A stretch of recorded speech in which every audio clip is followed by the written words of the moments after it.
ఆంధ్రప్రదేశ్ ఆర్థిక వ్యవస్థను అడ్డుపెట్టుకొని చంద్రబాబు గారు ఆంధ్రప్రదేశ్ ప్రజలను తప్పుదోవ పట్టించాలనుకుంటున్నారా?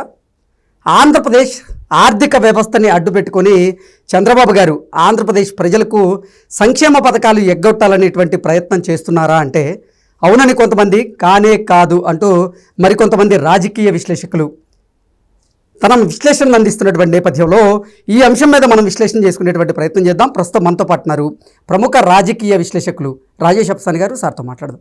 సార్ నమస్తే సార్.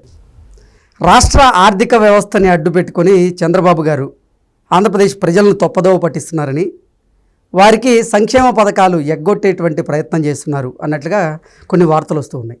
వీటిని ఎలా చూడాలి సార్? ఇప్పుడు వాస్తవంగా చంద్రబాబు నాయుడు గారు నిన్న పెట్టిన ప్రెస్ మీట్ అనేది, నేను సంక్షేమాన్ని అమలుపరచను, సంక్షేమాన్ని వాయిదా వేస్తాను, సంక్షేమం విషయంలో త్యాగాలు చేయడానికి ప్రజలు సిద్ధంగా ఉండండి అని చెప్పిన సంకేతం ఇవ్వడానికి కాదు. రాష్ట్ర పాలకుడుగా రాష్ట్ర ఆర్థిక స్థితిగతులను గురించి కూడా ప్రజలకు విడమర్చి చెప్పాల్సిన బాధ్యత పాలకుడి మీద ఉంటుంది. మనం కొన్ని వాడుక భాషలో రెగ్యులర్గా చెప్పుకునే సామెతలు కొన్ని ఉంటాయి. నిజం నిష్ఠూరంగా ఉంటుంది, వ్యాధిని నయం చేసే మందు చేదుగా ఉంటుంది, వ్యాధి కలిగించే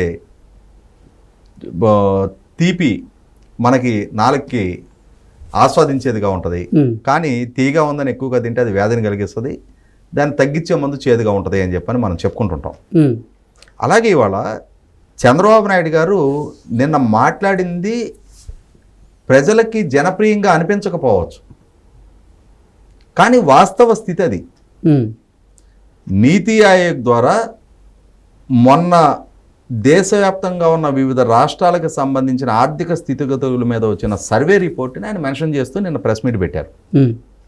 2022-23 ఆర్థిక సంవత్సరానికి సంబంధించి నీతి ఆయోగ్ ద్వారా విడుదల చేసిన రిపోర్ట్ మీద ఆయన మాట్లాడారు. అయితే ఇక్కడ మనం గమనించుకోవాల్సింది ఏంటి అంటే, నీతి ఆయోగ్ దేశవ్యాప్తంగా అన్ని రాష్ట్రాల ఆర్థిక స్థితిగతుల మీద సర్వే చేసి వాళ్ళు అధికారికంగా ఒక రిపోర్ట్ ఇచ్చారు కాబట్టి ఇప్పుడు దాన్ని మనం శంకులో పోస్తే కానీ తీర్థం అని చెప్పని పరిగణించాల్సిన అవసరం లేదు. రాష్ట్ర ఆర్థిక స్థితిగతులు ఎలా ఉన్నాయి అనేది 5 కోట్ల మంది ప్రజలకి జగన్మోహన్ రెడ్డి గారి పాలనా తీరులోనే స్పష్టమైపోయింది. ఆయన పాలన ఎలా నడిచింది, 2014-19 మధ్య చంద్రబాబు నాయుడు గారి పాలన ఎలా నడిచింది అనేది మన కళ్ళ ముందే ఉంది. 5 సంవత్సరాల చంద్రబాబు నాయుడు గారి పాలనా హయాంలో ఒక్కసారి కూడా కరెంటు బిల్లు పెంచాల, రోడ్లు అద్దాల్లాగా తీర్చిదిద్దారు, కరెంటు కోతల నుంచి కరెంటు మిగులు రాష్ట్రంగా మార్చారు, లక్షల కోట్ల పారిశ్రామిక పెట్టుబడులు రప్పించారు, లక్షల మందికి ప్రైవేట్ రంగంలో ఉపాధి కల్పన జరిగింది, రాజధాని నిర్మాణానికి ఒక రూపం తీసుకొచ్చారు, పోలవరం నిర్మాణాన్ని వేగవంతం చేశారు, ఇరిగేషన్ రంగానికి 68,000 కోట్లు ఖర్చు పెట్టారు, 2 సార్లు డిఎస్సి కండక్ట్ చేశారు, ఉద్యోగులకు 43% ఫిట్మెంట్ ఇచ్చారు, అలాగే రైతులకి 90% సబ్సిడీతోటి 17 లక్షల ఎకరాలకి డ్రిప్ పరికరాలు ఇచ్చారు, క్రమం తప్పకుండా క్రెడిట్ క్యాంపులు కండక్ట్ చేసి వివిధ కుల కార్పొరేషన్ ద్వారా ప్రజలకి సెల్ఫ్ ఎంప్లాయ్మెంట్ లోన్స్ ఇచ్చారు, 3 విడతల రైతు రుణమాఫీ చేశారు, డ్వాక్రా మహిళలకి పసుపు కుంకుమ అని చెప్పని ఒక్కొక్క మహిళకి 20,000 రూపాయలు ఇచ్చారు. అంటే సంక్షేమాన్ని అభివృద్ధిని సమపాలలో కొనసాగించిన ప్రభుత్వం 2014-19 మధ్య మన కళ్ళ ముందు ఉంది. మరి అదే సందర్భంలో 2019-24 ఏరి కోరి తెచ్చుకున్న జగన్మోహన్ రెడ్డి గారు, ఎందుకంటే ఇక్కడ గమనించుకోవాల్సింది 2014-19 మధ్య చంద్రబాబు నాయుడు గారు పదవి బాధ్యతలు చేపట్టే నాటికి రాష్ట్రం రాజధాని లేని రాష్ట్రం, లోటు బడ్జెట్తో ఏర్పడ్డ రాష్ట్రం, 200 రూపాయలు మాత్రమే సామాజిక పెన్షన్ ఉన్నదాన్ని ఆయన ఏకాయికను 1000 రూపాయలు చేశారు, 1000 రూపాయలు 2,000 చేశారు. జగన్మోహన్ రెడ్డి గారు పదవి బాధ్యతలు చేపట్టే నాటికి 2,000 రూపాయల పెన్షన్ అమలు జరుగుతూ ఉంది. ఆయన హయాంలో ఉద్యోగులకు ఇవ్వాల్సిన పిఆర్సీ ముందు చంద్రబాబు నాయుడు గారు 43% ఇస్తే ఈయన 23% కన్ఫైన్ చేశారు. అది కూడా 2019లో అమలుపరచాల్సింది 2022 జనవరి దాకా డ్రాగ్ చేసి, ఆయనలాగా ఈయన కూడా 1000 రూపాయల పెన్షన్ పెంచుతానని వాగ్దానం, ఆయన 1000 రూపాయలకి చేస్తానని చెప్పి 2,000కి చేశారు. ఈయన 1000 రూపాయలకి పెంచుతానని చెప్పి దాన్ని 4 సంవత్సరాల్లో 4,250 పెంచుతానని 5 సంవత్సరాల పాటు తెగించి 2024 జనవరి నాటికి ఆ 1000 రూపాయలు భర్తీ చేశారు. ఒక్క డిఎస్సి కూడా కండక్ట్ చేయాల. అవును. పారిశ్రామిక పెట్టుబడులు అధోగతి, రోడ్ ఇన్ఫ్రాస్ట్రక్చర్ దారుణంగా దెబ్బతింది.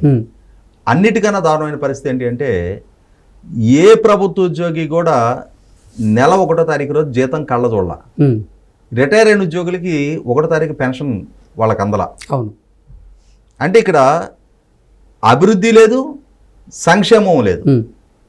68,000 కోట్లు వాళ్ళు ఇరిగేషన్ మీద ఖర్చు పెడితే ఈయన 23,000 కోట్లు ఖర్చు పెట్టారు. ఇందాక మనం ప్రస్తావించుకున్న 17 లక్షల ఎకరాలకు డ్రిప్ పరికరాలు ఆయన ఇస్తే ఈయన 1 ఎకరానికి ఇవ్వాల. క్రెడిట్ క్యాంపులు ఆయన కండక్ట్ చేస్తే ఈయన 1 క్రెడిట్ క్యాంపు కండక్ట్ చేయాల. మరి చేయకపోగా 9 సార్లు కరెంటు బిల్లులు పెంచారు. ఇంకొక 2 సార్లు ఆయన పెండింగ్ పెట్టెళ్ళని ఈ ప్రభుత్వం అధికారంలోకి వచ్చిన తర్వాత ఏపీఈఆర్సీ ద్వారా ప్రతిపాదన వస్తే ఈ ప్రభుత్వం ఆ ప్రతిపాదన కూడా ప్రభుత్వ పరంగా మేము క్రాస్ సబ్సిడీ భరిస్తాం, మేము ప్రజల మీద భారం మోపము అని చెప్పారు. అంటే జగన్మోహన్ రెడ్డి గారి పాలనలో సంక్షేమం కుంటుపడింది. అంటే సంక్షేమాన్ని అమలుపరుస్తున్నాను అనే ముసుగులో సంక్షేమాన్ని పూర్తి స్థాయిలో అమలుపరచాలా, చాలా పథకాలను గాలి కుదిలేశారు. ఓకే. లైక్ సెల్ఫ్ ఎంప్లాయ్మెంటు, రైతులకి డ్రిప్ పరికరాలు, ఇటువంటివి. అగ్రికల్చర్ మెకనైజేషన్ అసలు గాలికి పోయింది. ఇరిగేషన్ రంగం కుదేలైపోయింది. రోడ్ ఇన్ఫ్రాస్ట్రక్చర్ దెబ్బతింది. ప్రజల మీద మాత్రం పన్నుభారం మోపుతా వచ్చారు. అంటే ఇక్కడ ఏమర్థమైంది? సమర్థంగా పరిపాలించిన ప్రభుత్వ పాలన ఎలా ఉంటుంది, అసమర్థుడి పాలనా తీరు ఎలా ఉంటుంది అనేది ఈ 2 ప్రభుత్వాల పనితీరు చూస్తే మనకు అర్థమైపోయింది. ప్రభుత్వం దగ్గరే ఆర్థికంగా పుష్కలంగా వనరులు ఉంటే 1వ తారీఖు జీతం ఇచ్చేస్తారుగా. అవును. నువ్వు 1వ తారీఖు జీతం ఇవ్వలేకపోతున్నావు అని అంటే ఏ సంస్థలోనైనా ఆ సంస్థ సిబ్బందికి ఏ రోజు జీతం చెల్లిస్తున్నారు అనేది చాలా కీలకం. ఆ సంస్థ ఆర్థికంగా ఆరోగ్యకరంగా ఉందా లేదంటానికి రాష్ట్ర ప్రభుత్వానికైనా అదే వర్తిస్తుంది. కాబట్టి ఇక్కడ ఇవాళ నీతి ఆయోగ్ సర్వే రిపోర్ట్ అవసరంలా. 5 కోట్ల మంది ఆంధ్రప్రదేశ్ ప్రజలకు ఒక స్పష్టత ఉంది కాబట్టి ప్రజలు జగన్మోహన్ రెడ్డి గారిని వద్దు అనుకున్నారు. వద్దు అనుకోవడమే కాదు, జగన్మోహన్ రెడ్డి లాంటి రాజకీయ నాయకుడికి ప్రజల నుంచి తగిన గుణపాఠం నేర్పాలని ప్రజల కసితో పట్టుదలతో ప్రతిపక్ష హోదా కూడా దక్కని స్థితి కల్పించారు ఆయనకి. కాబట్టి ఇవాళ ప్రజల్లో ఒక స్పష్టత ఉంది. ఇటువంటి పరిస్థితుల్లో ఆర్థిక స్థితి పట్ల స్పష్టమైన అవగాహన ఉండే ప్రజలు ఎన్డీఏ కూటమిని గెలిపించారు. ఓకే. ఈ పరిస్థితిని చక్కదిద్దగలిగే సామర్థ్యం, అనుభవం, పరిజ్ఞానం, పరిణతి ఉన్న నాయకత్వం ఇది అని చెప్పని ప్రజలు భావించారు. కాబట్టే ఎన్డీఏ కూటమి చంద్రబాబు నాయుడు గారి నాయకత్వానికి, పవన్ కళ్యాణ్ గారి నాయకత్వానికి, భారతీయ జనతా పార్టీ కలగలిసిన కూటమికి అధికారం దక్కింది. ఇటువంటి స్థితిలో చంద్రబాబు నాయుడు గారు ఇవాళ సంక్షేమాన్ని ఎగ్గొడతానని చెప్పని ఆయన చెప్పలా. ఆయన 1995లో ముఖ్యమంత్రిగా పదవి బాధ్యతలు చేపట్టే నాటికి కూడా ఆ రోజు రాష్ట్ర ఆర్థిక స్థితి ఇలానే ఉండేది. ప్రభుత్వ ఉద్యోగులకి జీతాలు కూడా చెల్లించలేని స్థితిలో ఉండేది. ఓకే. అటువంటి స్థితి నుంచి ఆయన రిఫార్మ్స్ తీసుకొస్తూ ఆ రోజు కూడా ప్రజలను చైతన్యపరిచారు.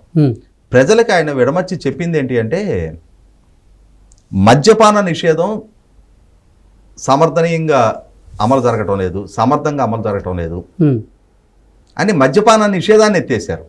కానీ సంక్షేమాన్ని యథావిధిగా కొనసాగించారు ఆయన. ఓకే. కాకపోతే అప్పట్లో 2 రూపాయలు ఉన్న కిలో బియ్యాన్ని 3.5 చేశారు. ప్రజలు 3.5 పెట్టి తీసుకోవడానికి ఏం భారంగా ఫీల్ అవ్వాల. తర్వాత వచ్చిన ప్రభుత్వాలు దాన్ని 1 రూపాయి చేశాయి. కానీ ఇవాళ ఈ బియ్యము వీటిని ప్రజల పరిగణలోకి తీసుకోవట్లేదు. కాబట్టి ప్రజలు తాము వాడుకొని బియ్యం మాకు వద్దు అని చెప్పని బయటకు 10 రూపాయలకు అమ్మేసుకుంటా ఉన్నారు. కాబట్టి ఇది పెద్ద ఇష్యూ కాదు.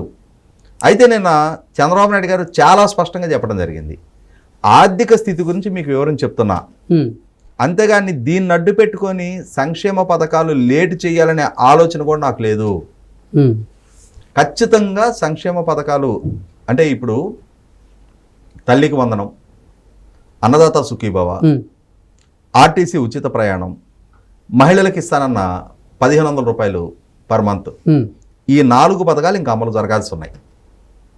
స్టేజ్ వైజ్డ్ మేనర్లో 100కి 100 పాళ్ళు ఈ 4 సంక్షేమ పథకాలు కూడా ఈ బడ్జెట్ తర్వాత ఒక్కొక్కటిగా అమలు తీరుతాయి. ఓకే. కాబట్టి ఇప్పుడు ఆర్థిక స్థితి బాగాలేదు, అనేది వివరించి చెప్పటం వేరు, దీన్ని సాగ్గా చూపించి పాలకుడిగా చంద్రబాబు నాయుడు గారు ఆయన ఏదో ప్రజలకు వాగ్దానం చేసి ఎన్నికలకు ముందు ప్రజల మన్నన పొంది ఓటు దక్కించుకున్న తర్వాత ప్రజలను వంచే ప్రయత్నం చేస్తున్నారని చెప్పని ఆరోపించడం వేరు. జగన్మోహన్ రెడ్డి గారు 2019లో పదవి బాధ్యతలు చేపట్టినాడు కూడా, చేపట్టక ముందు ఆయన చేసిన వాగ్దానం ఏంటి? అన్న వారంలో సిపిఎస్ రద్దు చేస్తా, మద్యపాన నిషేధం చేస్తా, మెరుగైన పిఆర్సీ ఇస్తా, క్రమం తప్పకుండా డిఎస్సి ఇస్తా, జాబ్ క్యాలెండర్ రిలీజ్ చేస్తా, ప్రత్యేక హోదా సాధిస్తా, ఇలా రకరకాల వాగ్దానాలు చేశారు కదా. మెగా డిఎస్సి కండక్ట్ చేస్తా, 13 జిల్లాలని 13 హైదరాబాదులు చేస్తా, వలసలు లేని ఉపాధి కల్పిస్తా, ఇన్ని రకాల వాగ్దానాలు చేశారు కదా. వీటిని అన్నిటినీ భంగం చేశారు కదా. వీటిలో ఏ ఒక్కదాన్ని అమలుపరచలేదు కదా. కాబట్టి ప్రజలని వంచిన నేపథ్యం జగన్మోహన్ రెడ్డి గారికి వైసీపీకి ఉంది. కాబట్టి ప్రజలు కూడా వంచనకు గురైన ప్రజలు ప్రతిరోజు తిరగబడరు. సమయం సందర్భం కోసం ప్రజాస్వామ్యులు ఎదురు చూస్తారు. ఆ ఎదురు చూశారు, తగిన మూల్యం చెల్లించారు. అలాగే ఇవాళ అలాంటి వంచనే చేస్తే ప్రజల నుంచి ఎటువంటి ప్రతిస్పందన వస్తుంది అనేది కళ్ళ ముందు జగన్మోహన్ రెడ్డి గారి అనుభవం కనిపిస్తున్న నేపథ్యంలో చంద్రబాబు నాయుడు గారి లాంటి అనుభవజ్ఞుడు ప్రజలను వంచే సాహసానికి ఆయన ఎందుకు కొడిగడతాడు? అటువంటి చరిత్ర ట్రాక్ రికార్డ్ ఆయనకి లేదు.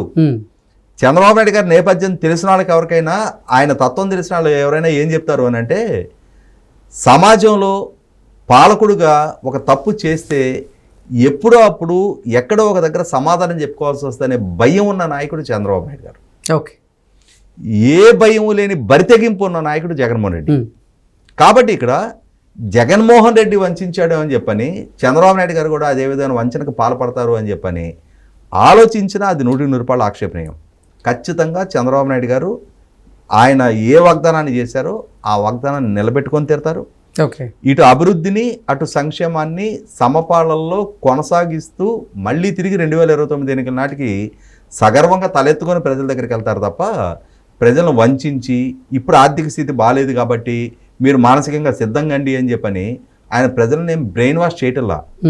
ఆ విధమైన ప్రచారం వైసీపీ నుంచి, అంటే వాళ్ళ గతాన్ని మర్చిపోయి వాళ్ళు ఏ విధంగా అమలు చేశారనే అంశాన్ని మర్చిపోయి ప్రభుత్వం పదవి బాధ్యతలు చేపట్టిన మరుసటి రోజు నుంచి అన్ని సంక్షేమ పథకాలు అమలుపరచాలనుకుంటున్నారు. ఇక్కడ జగన్మోహన్ రెడ్డి గారు 1000 రూపాయలు పెంచుతానన్న వాగ్దానాన్ని అమలుపరచడానికి ఆయన 5 సంవత్సరాల కాలం తీసుకుంటే, ఎన్డీఏ కూటమి ప్రభుత్వం తాను పదవి బాధ్యతలు చేపట్టిన 19 రోజుల్లో ఆ 1000 రూపాయల పెంపు వాగ్దానాన్ని అమలు చేసింది. కాబట్టి వాళ్ళ ఆర్థిక స్థితిగతులు ఎలా ఉన్నా ఆ ఆర్థిక స్థితిగతులను మెరుగుపరచడానికి తీసుకోవాల్సిన చర్యలు తీసుకుంటారు. ఆ స్థితిగతుల నుంచి రాష్ట్రాన్ని బయటపడేయడానికి కావాల్సిన అభివృద్ధి చేస్తారు, సంపద సృష్టి చేస్తారు.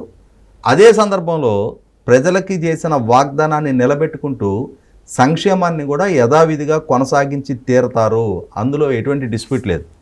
Okay sir, thank you so much.